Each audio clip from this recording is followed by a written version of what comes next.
সুপ্রিয় বন্ধুরা, এই লগের অঙ্কটা ৪৬তম বিসিএস পরীক্ষায় প্রিলিমিনারি পরীক্ষায় এসেছে।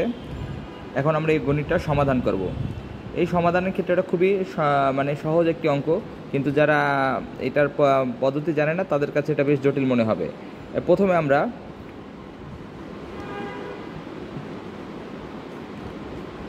লগ বেস রুট এক্স আর এই পাশের অংশটাকে আমরা ভাঙিয়ে নেব।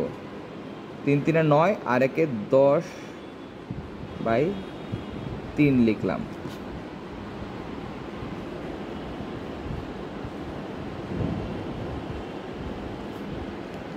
তারপর এখানে লগের ক্ষেত্রে এক্স হবে, আর এই রুট 8, এইটা রুট 8টা প্রথমে হবে,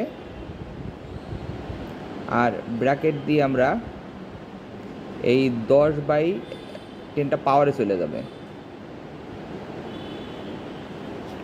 এখন আমরা এই রুটটা ভাঙাবো। রুটের মান হচ্ছে আমরা জানি 8, রুটের পাওয়ার হচ্ছে হাফ,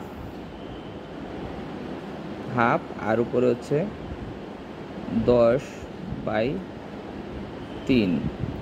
এখন এই 2 দিয়ে এটা কাটবো 5, উপরে রইল 8 আর এটা 5/3, আর 8কে লেখা যায় হচ্ছে 2 পাওয়ার 3, আর উপরে আছে 5/3। তাহলে এই 3 বাদ যায়, তাহলে রইল